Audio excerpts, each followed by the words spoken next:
아멘. 자, 하나님이 나를 부르실 때 우리 출애굽기 3장의 주제고요. 오늘은 먼지 속에서 찾아오신 하나님이라는 부제를 가지고 함께 말씀을 좀 보려고 합니다. 지금까지 우리가 이제 하나님의 콜링 그리고 하나님의 부르심이라고 할 때 뭔가 내가 영적인 일, 어떤 거룩한 일, 종교적인 일을 할 때만 하나님이 나를 부르시는 게 아니라 모세같이 양떼를 친다든지 베드로처럼 고기를 잡는다든지 마태처럼 또 세금을 거두는 공무원직을 한다든지 내 몸에서 양의 배설물 냄새가 나거나 내 몸에서 생선의 비린내가 나거나 하나님은 저와 여러분을 부르실 때 그러한 것들이 전혀 문제가 되지 않는 하나님. 하나님은 내가 양의 똥을 치우는 사람이어도 나를 부르실 수 있는 것이고 내가 생선을 잡고 회를 치는 사람이라 할지라도 나를 부르시는 것이고 사도 바울 같은 경우에는 죽은 짐승의 가죽을 가지고 천막을 짓는 일을 해도 하나님이 사울을 쓰시는 것이고 또한 우리가 지금까지 배운 것 중에 하나가 뭐냐면 하나님이 그렇게 나를 부르시면 이제 응답을 해야 되는데 내가 가지고 있던 배, 그물 이거 다 버리고 그냥 선지동산에 올라가서 신학을 하고 전도사 사역을 하고 그래서 목사 고시를 보고 그렇게 해야만 하는 것이냐. 물론 하나님의 콜링이 그런 거라면 또 그렇게도 해야겠지만 모세의 경우를 보니까 모세는 그에게 주어진 양떼, 자기 양떼가 아닌 장인 이드로의 양떼임에도 불구하고 그 양떼를 위해서 무려 이 미디안 광야에서 호렙까지 열흘 길을 지나서 이 양떼에게 뭔가를 먹이려고 그렇게 애를 쓰는 모습, 이것이 어쩌면 부름받은 자의 모습이 아니겠는가. 사도 베드로도 이 고기 한 마리 잡아보려고 밤새 그물질을 하는 열심, 그런 성실함, 그런 열심, 이것이 어쩌면 부름받은 자의 또 응답이 아니겠는가. 저는 마태도 그 헬라어 품사에 보면 이게 꾸준히 그 세관에 앉아 있는 모습이거든요. 그러니까 그냥 요령을 부려가면서 세리의 일을 한 게 아니라 정말 성실하게 그 일을 감당을 하는 것이 바로 부름받은 자의 하나님 앞에 응답하는 모습인 것에 대해서 함께 우리가 그동안 말씀을 좀 나눴죠. 오늘은 좀 다른 이야기를 좀 하려고 합니다. 자, 1절 말씀을 좀 보시고 밑줄을 좀 하나 그으셔야 되는데요. 자, 우리 1절을 저랑 같이 읽도록 하겠습니다. 시작. 모세가 그의 장인 미디안 제사장 이드로의 양떼를 치더니 그 떼를 광야 서쪽으로 인도하여 하나님의 산 호렙의 이름에. 혹시 성경책을 지금 가지고 지금 이 말씀을 듣고 계신다면 이 하나님의 산 호렙 여기다가 이제 밑줄을 좀 그으시면 되겠습니다. 오늘은 요 얘기만 할 겁니다. 하나님의 산 호렙. 호렙산이라고도 하고요. 이게 또 출애굽기 16장부터는 이제 신의 산으로 이름이 바뀌어요. 그래서 19장 20절 같은 경우에는 여호와께서 신의 산, 곧 그 산이 뭐겠어요? 바로 하나님이 모세하고 만났던 호렙산, 그 산 꼭대기에 강림하시고 모세를 그리로 부르시니 모세가 올라갔다.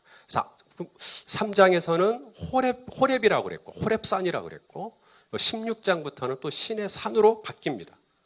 그러니까 이게 호렙산이 맞는지 신의 산이 맞는지. 또 엘리야 보실래요? 열왕기상 19장에 보면 엘리야가 이제 로뎀나무 아래 쓰러지죠. 그때 하나님께서 천사를 시켜서 이제 먹을 걸 줘요. 그리고 음료를 주고 그래서 이제 잘 먹고 또 잘 마시고 또 잘 쉬고 하나님의 사역자들도요 좀 잘 먹고 잘 쉬어야 돼요. 엘리야에게 다른 거 안 해요. 엘리야 데리고 예수님이 무슨 성경 컨퍼런스 하거나 이런 거 안 했어요. 그냥 먹이고 마시고 그리고 재우고 그렇게 있다가 이제 회복이 된 겁니다. 그리고 나서 그 식물의 힘을 의지하여, 그러니까 사역자들도 식물을 잘 먹어야 돼요. 예. 광생일 목사님 고기의 힘이 아닙니다. 식물의 힘이에요. 그러니까 농담입니다. 그래서 이 식물의 음식물의 힘을 의지해서 40주 40야를 가서 걸어서 하나님의 산 호렙에 이르렀다. 또 여기서 또 호렙이라고 또 나와요. 또 출애굽기에서는 또 신의 산이라고 했다가 또 열왕기상에서는 또 호렙산이라고 했다가 희선자매 호렙산이 맞을까요? 신의 산이 맞을까요? 둘 다 맞아요. 똑똑하다. 어떻게 그렇게 눈치가 들었지? 예, 맞아요. 이게 하나도 중요한 거 아닙니다. 학자들의 설명입니다. 둘 중에 하나는 산맥일 거라고 얘기합니다. 호렙 산맥에 신의 산이 있거나 아니면 신의 산맥에 호렙 산이 있거나 그런 식이죠. 우리가 소백산맥, 태백산맥 있잖아요. 소백산맥에 지리산도 있지만 소백산도 있나요? 예, 소백산도 있어요.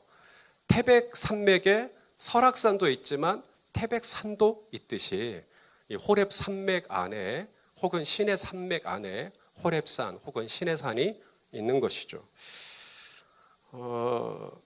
호렙산이 됐든 신의 산이 됐든 사람들의 관심은 신의 산이 정확히 어디에 있느냐 하는 거거든요. 신의 산이 이집트에 있느냐 아니면 이제 미디안 광야를 얘기하는 사우디아라비아에 있느냐 이거 가지고 또 학자들 사이에서 얘기가 많습니다. 이집트 카이로에 가면 모세산, 신의 산이 거기 있어요. 성지순례를 지금은 못 가요. 왜냐하면 2014년도인가 이집트에서 테러가 있었습니다. 성지순례객들을 상대로. 그때 이후로 우리나라에서 이제 이집트로는 성지순례를 가지 못하도록 그렇게 금지를 했기 때문에 지금은 갈 수가 없지만 그때 당시에는 이제 이집트까지 이제 성지순례를 하려고 할 때 이제 카이로에 있는 모세산, 신의 산에 거기가 이제 신의 산이라고 주장을 하는 거고요.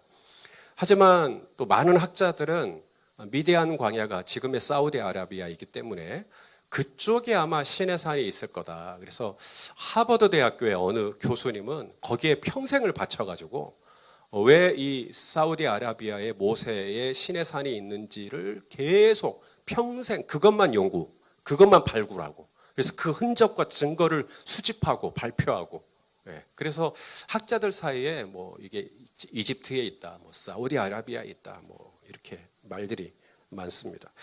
여러분 신의 산의 위치는 다윗도 모릅니다. 그러니까 다윗이 정말 믿음의 사람이고 하나님을 참 사랑하는 사람인데 다윗이 만일에 신의 산의 위치를 알았다면 어땠었을까요? 신의 산이 어떤 산입니까? 하나님의 임재가 있던 산이고 하나님께서 십계명 두 돌판을 주신 곳이고 하나님께서 성막에 그 설계를 하셨던 곳이고 이 신의 산은 율법, 토라가 주어졌던 곳이고 신의 산은 정말 거룩한 곳이거든요. 만일에 다윗이 신의 산의 위치를 알았다면 뭘 해도 했을 거예요. 어쩌면 성전을 지을 때 거기다가 지었을 수도 있고요. 아니면 거기다가 뭘 해도 했을 건데 다윗이 등장하는 뭐 열왕기상이나 뭐 역대상이나 뭐 사무엘상 어디를 봐도 이 신의 산에 언급이 없습니다.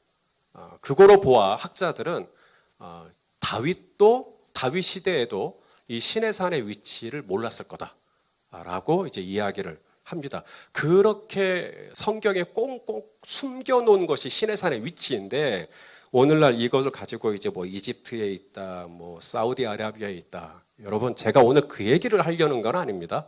뭐 그 얘기는 뭐 학자를 하시는 분들이 더 잘 정리를 해주실 테니까 저는 오늘 설교를 하는 입장에서 이것이 어느 나라에 있다를 이야기하려는 게 아니고요. 이 호렙이라고 하는 이름의 뜻, 시내라고 하는 이름의 뜻을 좀 설교적으로 접근을 하려고 합니다. 자, 하나님의 산 호렙이라 그랬죠. 이 호렙에다 밑줄을 그으셨죠. 황량하다라는 뜻입니다. 이게 원어로 그래요. 황량하다. 거기가 건조하다. 그리고 아무 쓸모 없다. 이런 뜻들을 가지고 있는 게 호렙입니다. 거기는 아주 메마른, 아주 거칠은 이것이 신의 산으로 또 나중에 이름이 불리는데, 그럼 신의 산은 이름이 좀 달라지느냐? 이 신의 산은 이집트 말로는 진흙이라는 뜻이고요. 아람어로는 먼지라는 뜻입니다. 그게 시내예요. 그러니까 호렙과 시내를 아무리 합쳐봐도 뜻은 그냥 먼지가 뿌옇게 날리는, 사람이 살 수 없는 황량한 곳, 뭐 요 정도로 생각을 하시면 될 것 같습니다. 그런데 중요한 것은 그런 황량한 곳, 그런 건조한 곳, 진흙밖에 없는, 먼지밖에 없는 그런 곳을 성경은 뭐라고 말씀하냐면 하나님의 산이다. 하나님의 산이다. 다시 한번 오늘 본문 1절을 읽어보겠습니다. 시작. 모세가 그의 장인 미디안 제사장 이드로의 양떼를 치더니 그 떼를 광야 서쪽으로 인도하여 하나님의 산 호렙의 이름에. 누가 봐도 어떻게 호렙이 하나님의 산이지? 우리 교회 유치부 아이들이 우리 온라인으로 인증샷 많이 올라오더라고요. 정말 어린 친구들인데 막 모니터 앞에서 이렇게 예배드리고 손 모으고 막 기도하고 너무 예쁜데, 만일 우리 유치부 친구들에게 돌아오는 주일날 주제를 하나님의 산이라는 주제를 가지고 그림을 그려보세요. 마음껏 상상을 펼쳐서. 그러면 어떤 그림이 나올까요? 하나님의 산이라고 했기 때문에 이 유치부 아이들의 머릿속에 떠오를 수 있는 하나님의 산 이미지, 어쩌면 거기에 무지개가 있을 수 있겠고,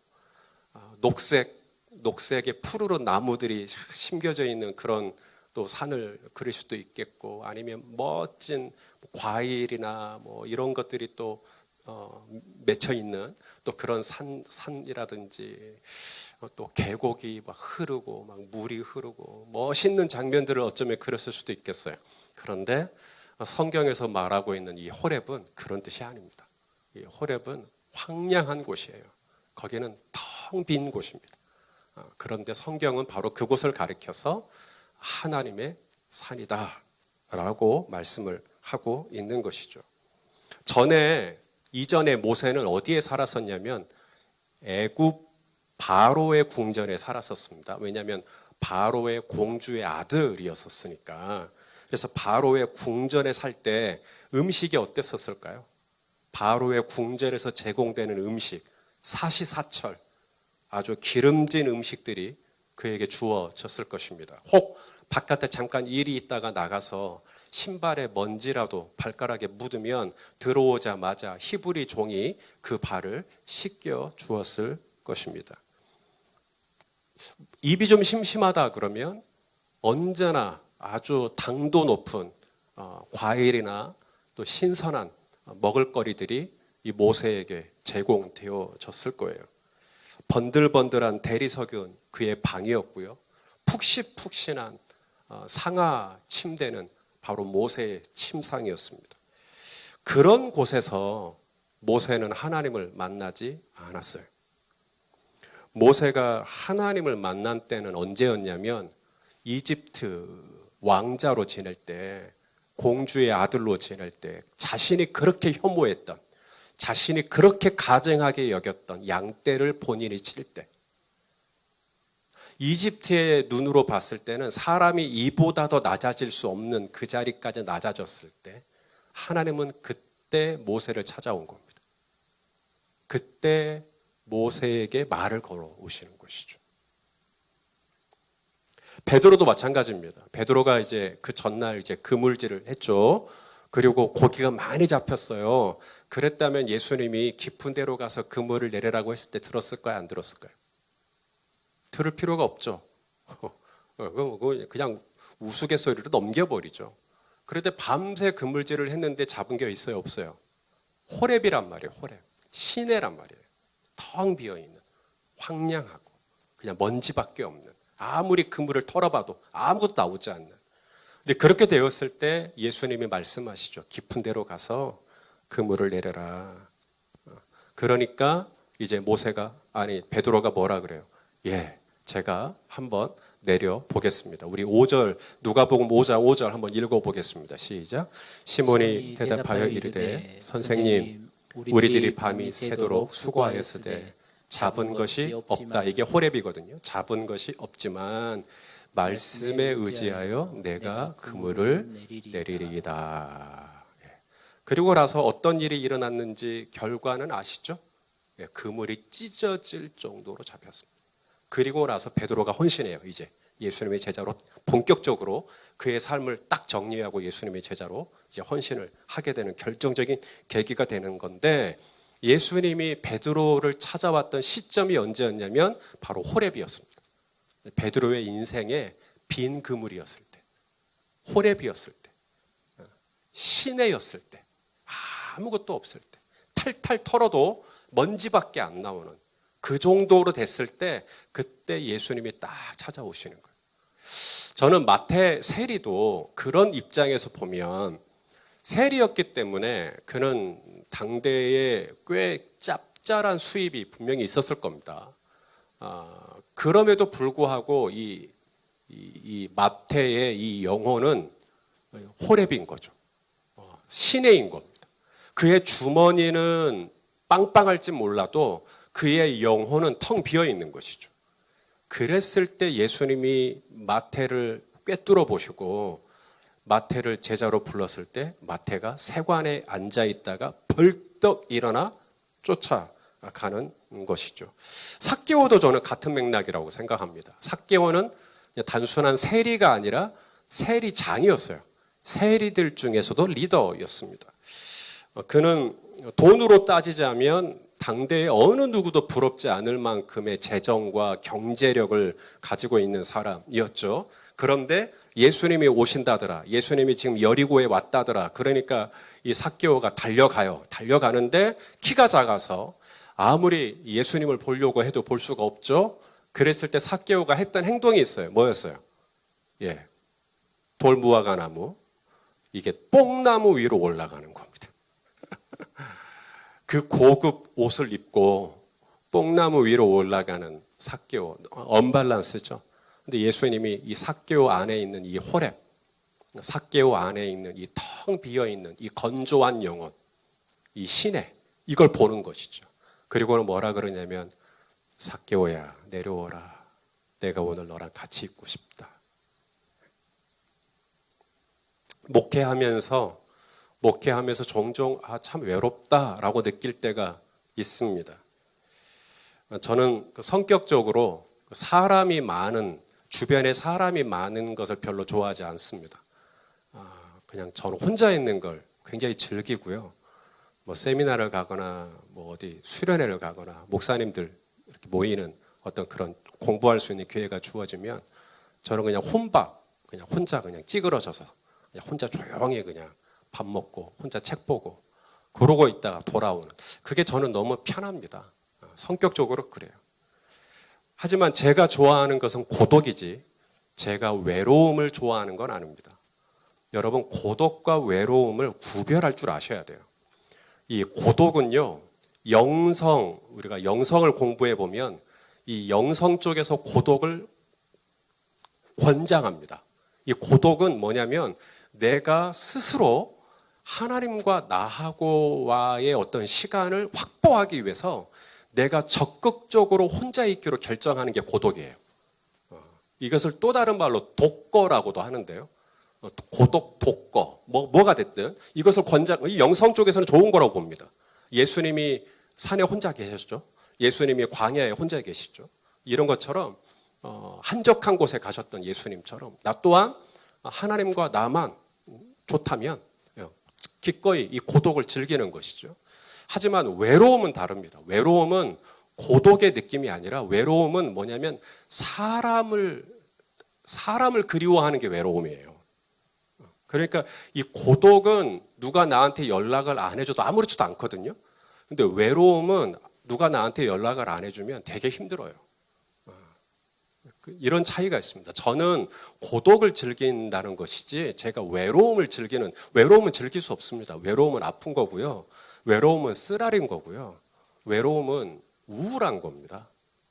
목회를 하면서 저는 그런 그 외로움, 이게 참 우리 교회 성도님들 굉장히 많으시지만 또 어느 땐가는 뭐 그렇다고 제가 뭐 속에 있는 얘기를 누구나 다 모두에게 다 나눌 수는 없으니까 참 외롭다라고 느끼는 순간들이 딱딱 있어요.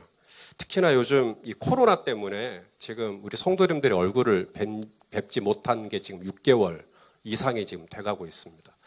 저희 교회가 원래 이렇게 빈자리가 많다가 코로나가 터진 게 아니죠.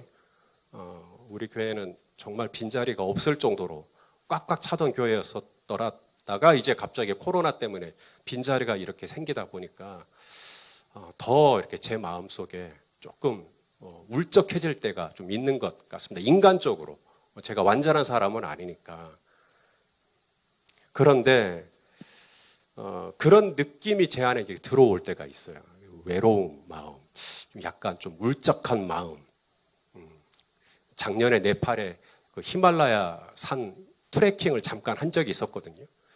이렇게 추운 것 같지는 않은데 바깥 공기가 추운 것 같긴 하는데 이제 해발 2,000m 이상이잖아요. 이게 속에서 한기가 이렇게 올라오는 느낌. 이게 겉은 좀 괜찮은 것 같은데 그런 느낌이 이렇게 살짝씩 들어요.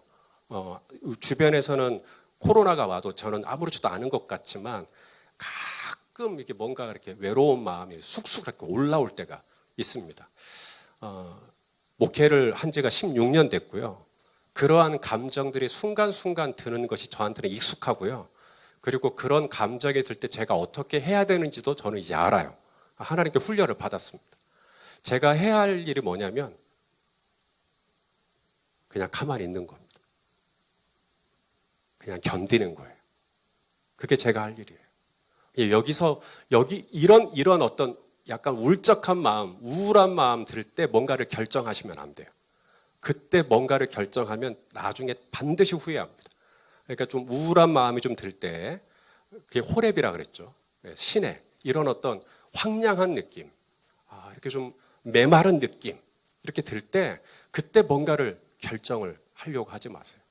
중요한 건 뭐냐면, 하나님이 내가 외롭다, 나 지금 마음이 좀 울적하다, 내가 지금 세리로서 내가 좀 이렇게 주머니 사정은 여유가 있지만, 그래도 나는 참 예수님 보고 싶다. 그런 마음. 근데 바로 그 주님이 그 삭개오의 마음, 그 마태의 마음, 그리고 그 모세의 마음, 베드로의 마음을 주님이 아시고 찾아오시는 것이죠. 그러므로 사랑하시는 성도 여러분, 때로 이렇게 코로나 때문에 지금 바깥에 외출도 참 쉽지 않고 또 자녀들하고 계속 같이 부대끼다 보니까 쉽지 않은 갈등도 있을 수도 있고 또 경제적으로 많이 어렵다 보니 또 압박이 있고 스트레스가 있다 보니 분명히 그것 때문에 또 숨이 막힐 수도 있다고 생각합니다. 근데 그럴 때 사랑하시는 여러분, 오늘 이 말씀을 기억하십시오. 베드로가 빈 그물이었을 때, 베드로가 그 많은 양떼를 끌고 하나님의 산 호렙에 왔지만 호렙의 뜻은 황량하다, 건조하다. 그랬을 때 하나님이 이제 모세를 찾아오시는 거거든요. 우리 성경 말씀을 좀 몇 구절 하나 좀 읽어보겠습니다. 우리 신명기 4장 7절 우리말 번역으로 되어 있는 건데요. 한번 읽어볼까요? 시작. 우리가 기도할 때마다 그다음 뭐예요? 가까이 다가오시는 우리 하나님 여호와처럼 자신들에게 가까이 다가오는 신이 있는 민족이 어디에 있느냐. 자, 우리가 뭐 할 때마다 하나님이 어떻게 가까이 하신다고요? 우리가 기도할 때마다 가까이 다가오시는 하나님. 또 하나가 있습니다. 시편 145편 18절 시작. 여호와께서는 자기에게 간구하는 모든 자, 곧 진실하게 간구하는 모든 자에게 어떻게 해주세요? 가까이 하시는도다. 또 하나만 더 보겠습니다. 시편 이사야 말씀이군요. 이사야 55장 6절 시작.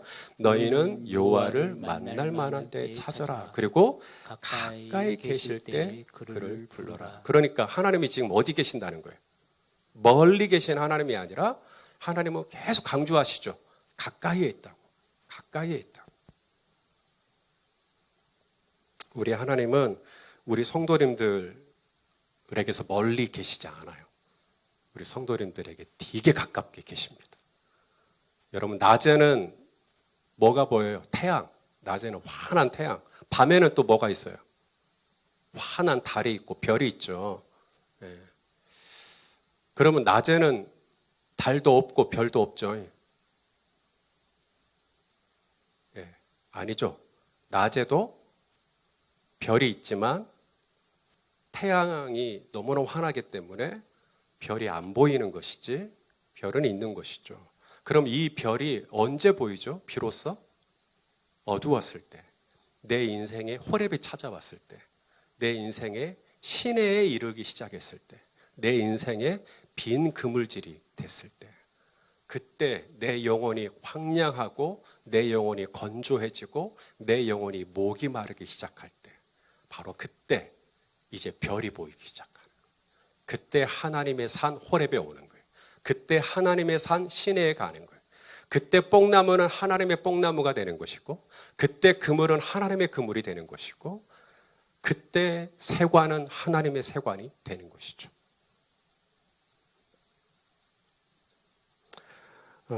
우리가 하나님을 만나려고 할 때 거룩한 성전을 사모합니다. 교회 가서 나 예배드려야지. 교회 가서 예배드리면 나 하나님 만날 수 있을 것 같아요. 그 마음 제가 충분히 이해합니다. 사무엘도 하나님의 음성을 어디서 들었냐면 성전에 있을 때, 그것도 언약궤 옆에 있을 때, 그때 들었거든요.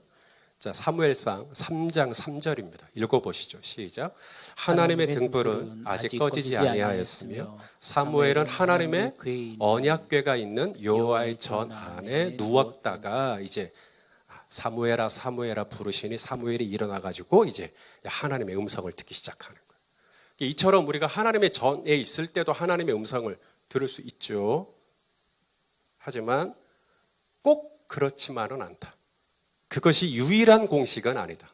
우리가 이사야도 성전에 들어갔다가 내가 누구를 보내며 누가 나를 위하여 갈까 하나님의 음성을 듣고 하나님의 콜링 앞에 부름을 받지만 모든 공식이 항상 성전은 아니다. 오늘 모세를 보세요. 양떼를 치고 그렇죠? 하나님의 산 호렙에 이르렀을 때 하나님의 거기서 인격적인 인카운터가 시작이 됩니다. 베드로가 빈 그물이었을 때 그 비린내, 생선의 비린내가 나는 그 선착장에서 베드로의 인생이 전환이 되는 놀라운 인카운터가 거기서 시작이 되죠.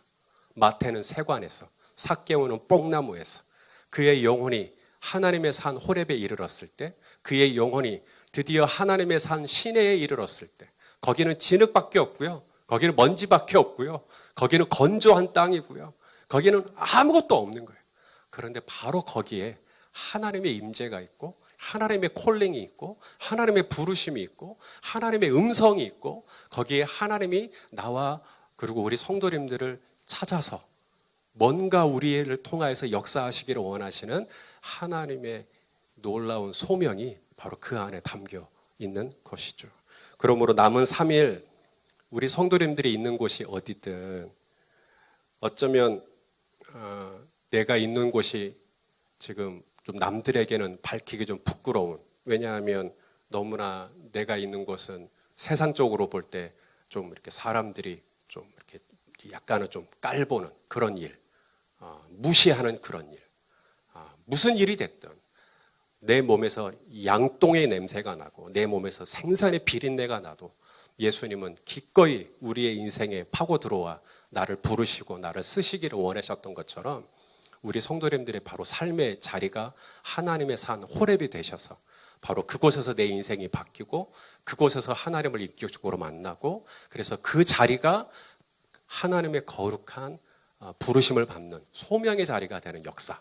그래서 남은 3일 그렇게 하나님과 동행하시는 은혜가 있기를 예수님의 이름으로 간절히 축원합니다.